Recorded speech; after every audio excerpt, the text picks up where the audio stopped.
우리 사랑하는 주님께서 십자가의 죽음과 무덤 가운데 장사 지냈지만 모든 죽음의 권세를 깨뜨리시고 막힌 무덤의 문들을 여시고 부활하신 줄 믿습니다.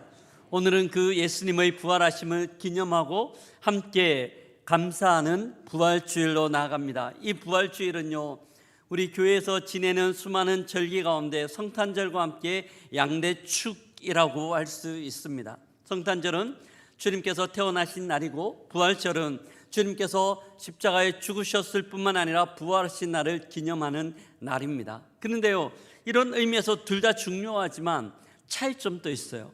성탄절은 그 날짜가 딱 정해져 있습니다. 언제입니까? 12월 25일이에요. 딱 날짜가 정해져 있습니다. 근데 부활주일은 혹시 언제인지 아십니까? 물론 오늘이죠. 오늘이 부활주일인데요, 부활주일을 내년 부활주일이 언제인지 아시나요? 2028년 부활주일이 언제인지 아시나요? 보통 성도님들은 잘 몰라요. 저도 잘 모릅니다. 계산을 해봐야 돼요. 부활주일은 좀 계산하는 게 복잡해요. 춘분을 지나서 첫 번째 맞이하는 보름, 그리고 그 보름이 지난 첫 번째 맞이하는 주일이 부활주일입니다. 굉장히 어려워요. 복잡합니다. 그럼에도 불구하고 교회사에 있어서 교회가 이런 부활주일을 놓치지 않고 주님 앞에 나와 예배 드리는 이유는 딱 한 가지입니다. 너무나 중요하기 때문에, 너무나 놓칠 수 없고 중요하기 때문에 그렇게 부활주일 감사 예배로 하나님 앞에 나갑니다. 그런데요, 시간이 가면서 갈수록 이 부활주일의 의미와 중요성은 퇴색되어지고 그냥 기념일만 남는 듯한 느낌이 들 때가 있습니다. 오늘 교회에서 있었던 진짜 실화입니다. 한 주일학교 아이가 부활주일이 되어 예배를 마치고 난 다음 로비에서 부모님을 기다리고 있었습니다. 마침 그때 담임 목사님께서 그 길들을 지나가시다가 아이를 보며 인사를 하는 겁니다. 야, 반가워? 잘 지냈어?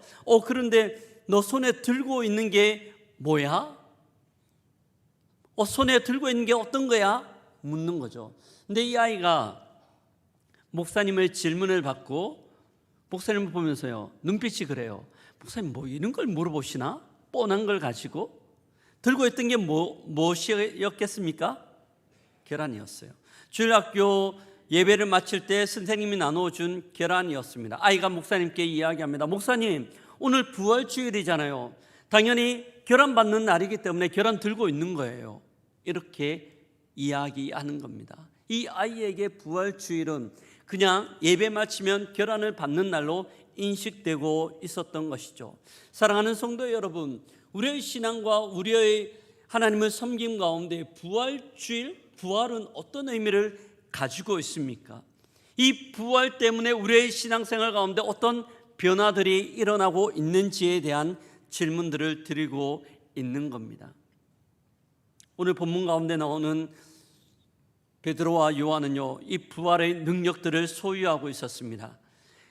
이들에게 부활절은 마치 박물관에 그냥 전시되어져 있는 하나의 유물이 아니라 지금도 그들의 삶들 가운데 역사하는 힘이고 능력이었던 것이죠. 어떻게 해서 그들의 신앙 가운데 부활은 능력이고 또한 부활로 말미암은 담대함들을 가질 수 있었을까요? 저는 말씀을 살피며 부활의 의미와 함께 이 부활이 우리에게 주는 영적인 능력들을 다시 한번 확인하고자 합니다. 주께서 우리에게 하나님의 말씀과 하나님의 마음 주시는 시간 되기를 주의 이름으로 축복합니다. 아멘. 저는 첫 번째요, 말씀을 통하여 같이 살피고 싶은 것은 부활에 대한 사람들의 반응에 대한 내용입니다. 오늘 본문에 보면 우리가 몇 주째 살피고 있는 내용입니다. 베드로하고 요한이 성전으로 들어가다가 한 번도 걸어보지 못한 그 거린들을 예수 그리스도의 이름으로 일어나 걷게 합니다. 아주 놀라운 일이 일어나죠. 성전 안에 있었던 사람들이 깜짝 놀랐을 거예요. 오늘 본문에 보면 베드로와 요한의 설교를 들었던 사람들이 5,000명, 남자만 5,000명이라고 하니 그 성전 안에 수많은 사람들이 이 일로 인하여 깜짝 놀랍니다. 아마 사람들은 경외의 눈빛으로 베드로하고 요한을 보았을 것이며 수많은 사람들이 몰려듭니다. 그들 마음 가운데 그런 생각이 있지 않았을까요? 뭐지? 도대체 저 사람들은 어떤 사람들이기에, 저들은 어떤 이들이기에 이 놀라운 일을 행하는가? 이 베드로하고 요한에게 집중하는 거죠. 근데 이때 베드로하고 요한이 이야기합니다. 나를 집중하지 마십시오. 나를 이렇게 그런 눈초리로 보지 마십시오. 나의 능력이 아닙니다. 하나님의 아들 예수님께서 십자가에 죽으셨지만 부활하셨습니다. 그 주님께서 이 일들을 이루시는 겁니다. 예수 그리스도의 능력입니다. 부활하신 주님과 함께 그 주님의 능력을 많은 사람들에게 가르치고 있었어요. 그런데 이때 한 사건이 일어납니다. 성전 안에서 여러 무리의 사람들이 뛰어나오는 거예요. 성전을 관리하는 관리들과 함께 제사장들과 사두개인들이 뛰어나와서 예수 그리스도의 부활을 가르치는 베드로하고 요한을 포박합니다. 그리고 그들을 감금하고 있어요. 아마 이 일을 당하는 베드로하고 요한은 굉장히 당황스러웠을 거예요. 놀랐을 겁니다. 그러면서 그 마음 가운데 질문하죠. 왜 우리를 이렇게 취급하고 이렇게 잡는 걸까? 사랑하는 성도 여러분, 왜 사두개인들과 제사장들이 요한과 베드로를 잡아 감금하는 걸까요? 왜 그럴까요? 그것은 이들이 가지고 있었던 몇 가지 특징 때문입니다. 베드로하고 요한이 가르쳤던 예수 그리스도의 부활이 이들에게 미치는 영향 때문이었죠. 두 가지인데요. 첫 번째는 이들은 예수 그리스도를 십자가에 못 박아 죽이는데 앞장섰던 이들입니다. 만약 부활하신 주님이 사실이라면 이들은 하나님의 뜻을 거스리는 심각한 죄를 짓게 되는 거예요. 많은 사람들이 이들을 비난하고 욕했고 당연히 사람들로부터 영향력이 줄어들었을 겁니다. 뿐만 아니에요. 두 번째는요, 이들이 가지고 있던 교리 때문이에요. 이들은요, 주로 성경으로 인정하는 것이 모세오경입니다. 창세기부터 민수기, 신명기까지입니다. 근데 모세오경에는 부활에 대한 내용이 나와 있지 않습니다. 그러긴 당연히 이들의 교리 가운데는 부활이 있지 않았어요. 그런데 베드로하고 요한이 예수 그리스도의 부활에 대하여 증거하고 가르치자 굉장히 화가 났던 거죠. 이들의 감정을 그대로 표현하는 것이 2절에 보면 싫어하며라는 단어입니다. 싫어한다라는 단어의 의미는요, 굉장히 화를 내고 어찌할 줄 모를 정도로 불안해하는 상태를 싫어하며라는 단어가 가지고 있는 뜻이에요. 이 당시 제사장들과 사두개인들, 성전 맡았던 관리들의 마음이 그러했다는 거죠. 그런데요, 이 1세기 이들의 마음은 훨씬 시간이 지난 이후 이 시대를 살아가는 현대인들의 마음과 너무나 비슷하다는 생각이 듭니다. 부활에 대하여 부정적이에요. 현대인들은요, 17세기 이후 유행했던 이성주의에 의하여 모든 내용들이 논리적으로 설명되고 과학적으로 증명되어야 진리라고 생각합니다. 그것만 수용할 수 있는 내용, 사실이라고 생각해요. 1세기 때 이야기했던, 또한 교회에서 이야기하는 예수 그리스도의 부활은 그들이 받아들이기에 너무나 불편한 내용이며 어쩌면 광신도들이 지어낸 이야기로 치부하고 있기 때문입니다. 이것이 우리가 살아가고 있는 시대의 모습이에요. 이런 시대의 모습을 잘 드러내는 설문조사를 예전에 한번 본 적이 있는데요. 최근 설문조사입니다.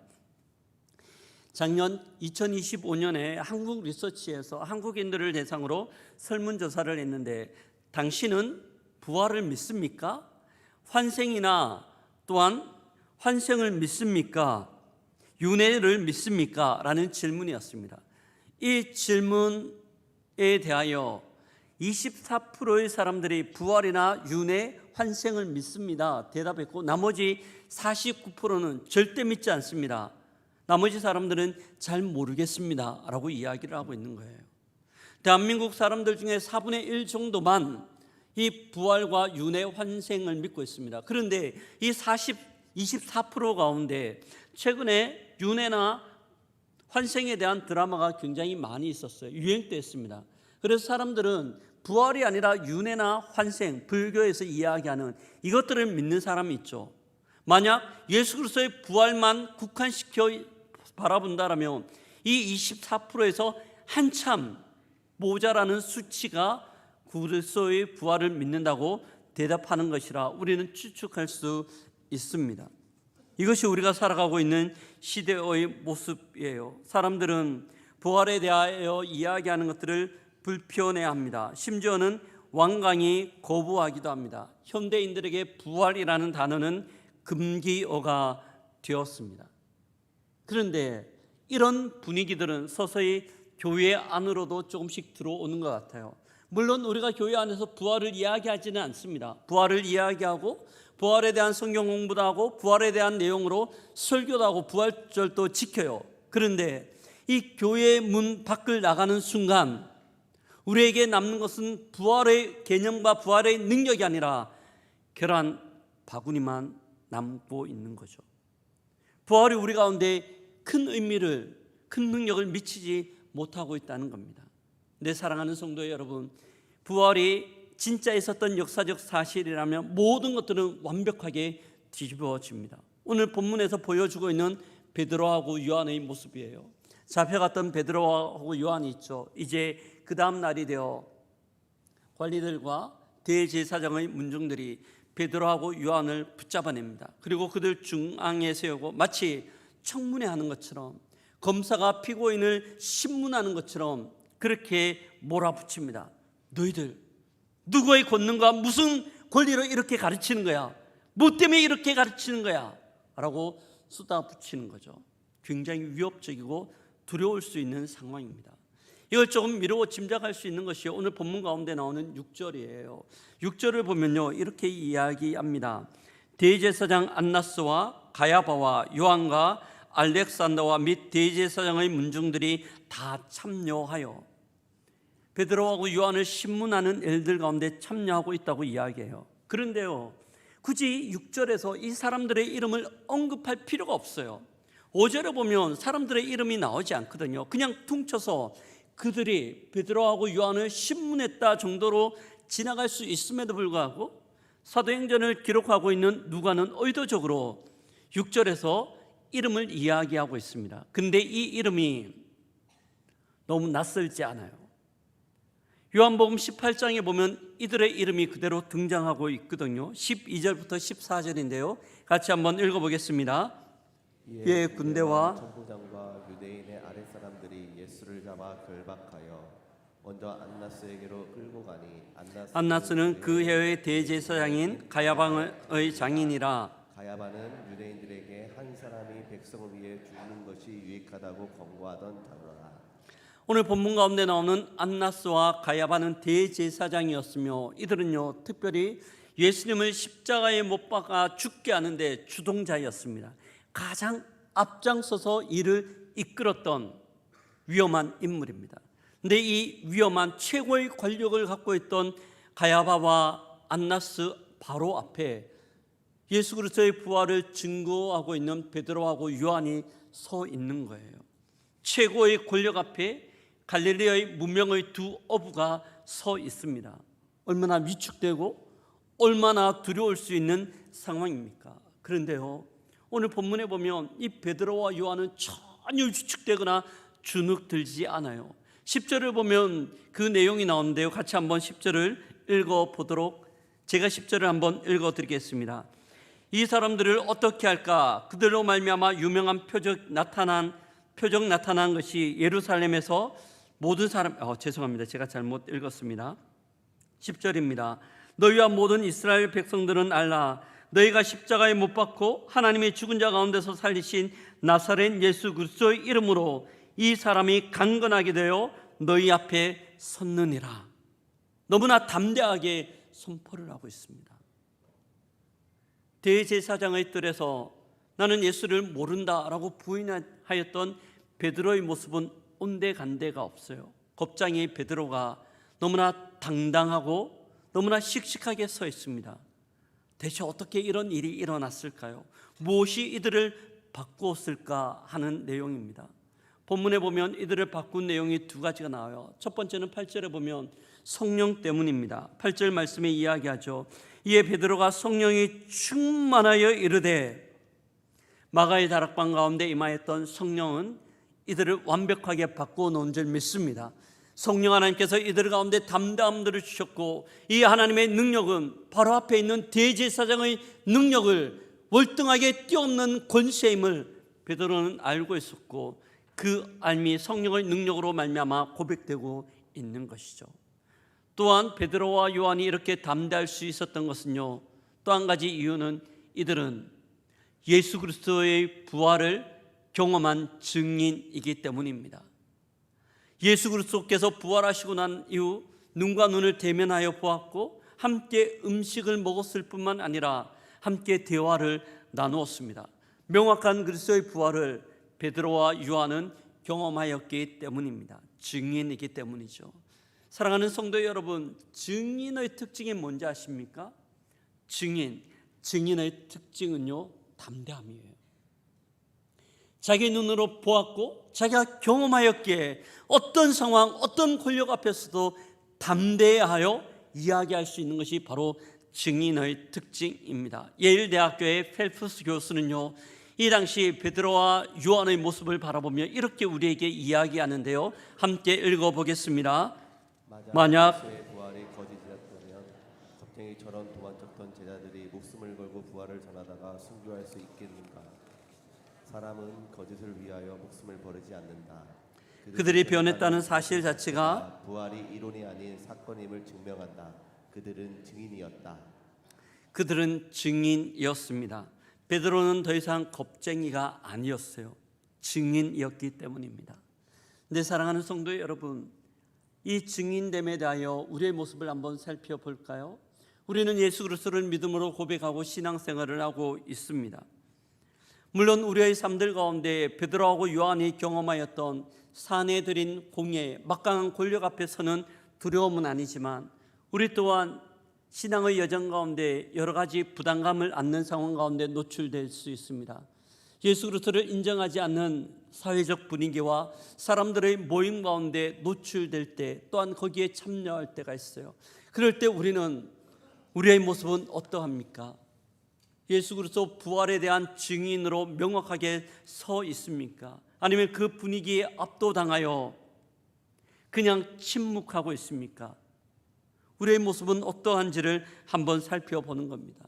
제가 일전에 전도 사역을 하고 있을 때입니다. 집사님들과 함께 기도하고 전도 현장 가운데 나갔어요. 그리고 모든 전도를 마치고 다시 돌아와 그날 어떤 일이 있었는지 보고하는 상황이었습니다. 한 집사님이 그날 전도하며 있었던 일들을 보고합니다. 벤치에 앉아있는 두 사람을 만났어요. 그리고 한 사람 옆에서 열심히 복음을 이야기합니다. 우리는 죄인입니다. 지옥 갈 수밖에 없지만 하나님의 아들 예수 그리스도께서 나를 위하여 우리를 위하여 십자가를 지셨습니다. 그리고 부활하셨습니다. 그 주님을 믿기만 하면 구원 얻습니다. 그 주님을 믿으시겠습니까? 너무나 명확하죠. 너무나 확실한 복음을 정확하게 전달하였습니다. 나누었죠. 근데 옆에 있던 그 아줌마가 대뜸 복음을 전하였던 집사람에게 질문합니다. 여보시오, 당신이 예수가 부활한 건 봤습니까? 봤어요? 어떻게 그렇게 이야기할 수 있습니까?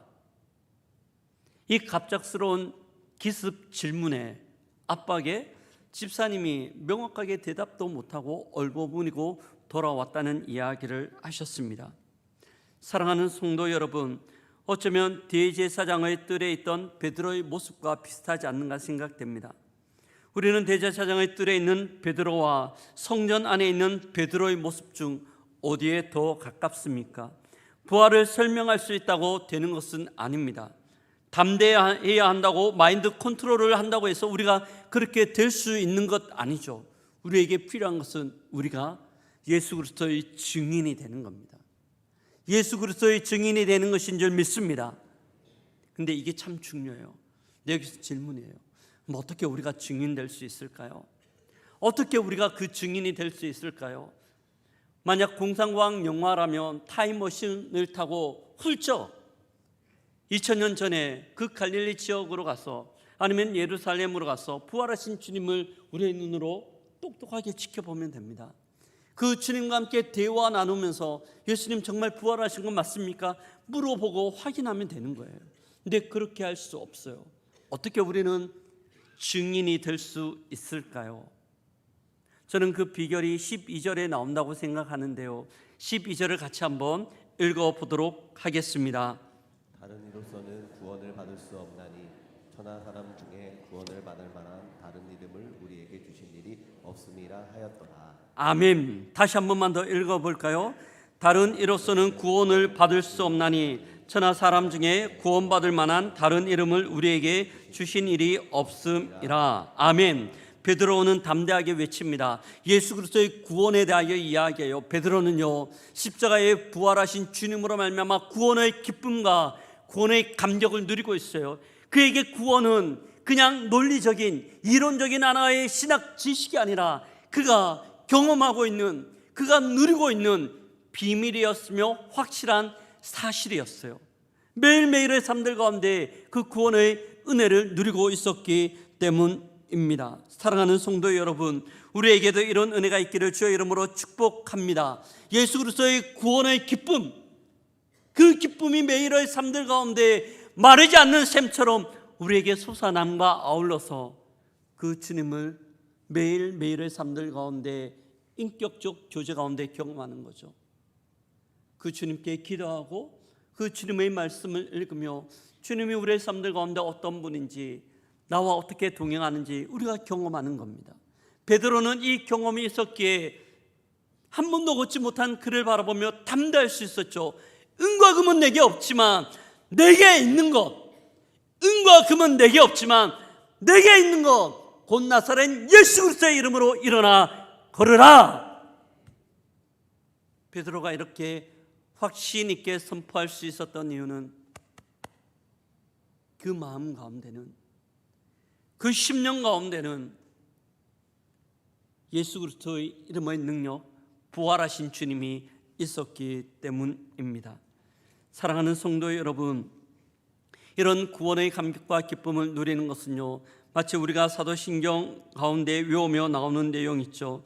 본디오 빌라도에게 고난을 받사 십자가에 못 박혀 죽으시고 장사한 지 사흘 만에 죽은 자 가운데서 다시 살아나시며, 이걸 반복적으로 암송한다고 되는 일 전혀 아니죠. 이걸 반복한다고 해서 우리 가운데 이런 믿음과 구원의 기쁨들이, 부활의 주님이 확인되는 것 아니죠. 우리 가운데 그 주님과 동행하는 함이 필요한 줄 믿습니다. 주님은 십자가에서 죽으셨을 뿐만 아니라 부활하셨어요. 부활하신 주님은 지금도 살아계셔서 우리의 삶 가운데 역사하시며 우리의 삶들 가운데 개입하시고 우리와 동행하시는 거죠. 그 주님은 나의 주님이십니다. 나의 인도자이신 줄 믿습니다. 이것이 부활의 주님을 경험하는 증인의 삶들, 증인의 모습으로 살아갈 수 있는 겁니다. 초대교회 수많은 성도들은요, 이 증인의 삶들을 살았어요. 이 부활하신 주님, 하나님과 함께 살아계신 하나님과 동행한다는 것은 그냥 이론이 아니라 그들의 삶들 가운데 강력한 영향력을 미쳤는데요. 히브리서 11장 35절과 36절입니다. 함께 읽겠습니다. 여자들은 자기의 죽은 자들을 부활로 받아들이기로 하며 또 어떤 이들은 더 좋은 부활을 얻고자 하여 희망 고문을 받되 구차히 풀려나기를 원하지 아니하며 또 어떤 이들은 조롱과 채찍질 뿐 아니라 결박과 옥에 갇히는 시련도 받았으며. 아멘. 초대교회 성도들은요, 예수 그리스도의 부활을 믿었기에 성도의 부활 또한 믿었습니다.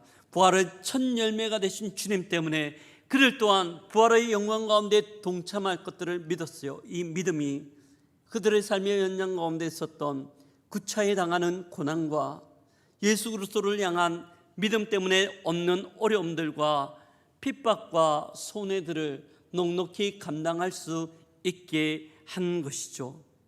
이것이 그들의 모습이었습니다. 사랑하는 성도 여러분, 이런 믿음들이 우리에게 있습니까? 어려운 질문이죠. 조금은 과격한 이야기이지만 하나님께서 우리에게 주신 교훈이 있기에 나누고자 합니다. 독일의 유명한 독립운동가이며 목회자인 보네퍼 목사님이에요. 히틀러 치하에서 독일의 바른 국가를 위하여 또한 교회를 세우기 위하여 열심히 독립운동을 했습니다. 그러다가 경찰에 체포되었어요. 법원에 넘겨져서 재판을 받는데 재판 결과는 사형이었습니다. 어느 정도 시간이 지나고 난 이후 사형이 집행되는 날이었습니다. 그 집행관의 손에 이끌려 쭉 동료들이 수감되어져 있는 그 감옥을 지나가고 있었습니다. 그들을 바라보며 조금 있으면 형장의 이슬로 사라지는 보네포 목사님이 말씀합니다.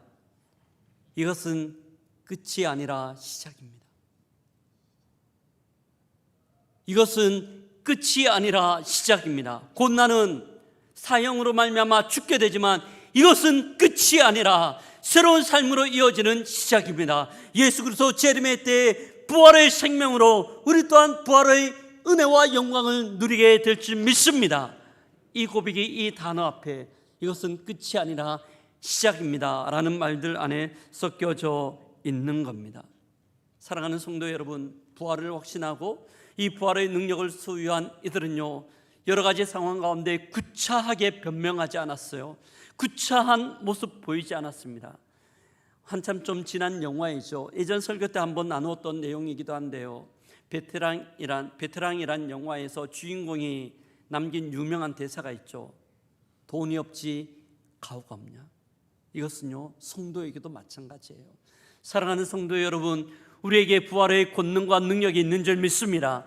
그러기에 우리가 어떤 상황 가운데서도 위축되거나 주눅들지 않을 수 있는 거예요. 살아계신 주님께서 우리의 삶을 책임지시고 인도하시며 천국으로 인도하실 뿐만 아니라 예수 그리스도 재림의 때에 부활의 첫 열매가 되어 우리 또한 부활의 은혜 가운데 동참할 것들을 약속하고 계시기 때문입니다.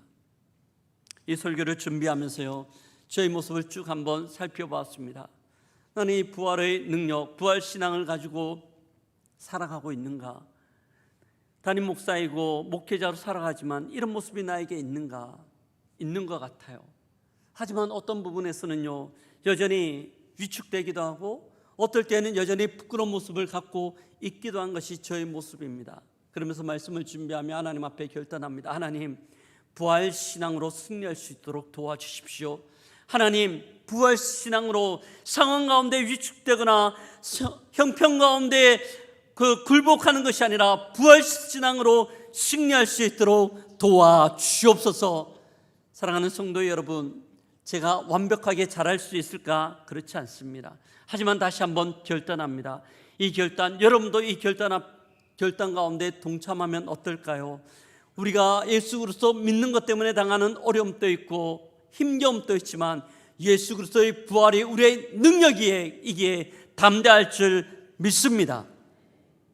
힘있게 나아갈 수 있는 거죠. 말씀을 마무리합니다. 요즘요, 봄이에요. 밖에 나가보면 수많은 꽃들이 만발합니다. 벚꽃이 피었고요, 또한 기나리도 피어 있는 것을 봅니다. 그런데 얼마 전까지만 하더라도 이 모든 꽃이 피어있던 나무들은요, 앙상했어요. 마치 보면 죽은 것처럼 보이기도 했습니다. 하지만 누가 시키지 않았음에도 불구하고 싹을 틔웁니다. 왜 그럴까요? 사람의 이성으로 측량할 수 없는 생명의 원리가 그 안에 숨어 있기 때문입니다. 부활도 마찬가지입니다. 부활은 논리로 증명하는 것이 아니라 내 안에 있는 생명의 원리로 증명되고 또한 선포하는 것이 부활입니다. 우리 가운데 어려움이 있습니까? 우리를 위축되게 만드는 환경들과 상황들이 있습니까? 예수 그리스도의 부활이 우리에게 확신과 우리가 증인이 될 수 있다면 모든 것들은 충분히 이기고 승리를 선포하게 될 줄 믿습니다. 한 주 동안 살아가며 이 부활 신앙으로 삶의 연장 가운데 부활을 선포하며 승리를 누리다가 다음 주 해와 같은 얼굴로 주께 영광 올려드릴 수 있는 우리 모두가 되기를 주의 이름으로 기도드립니다. 아멘.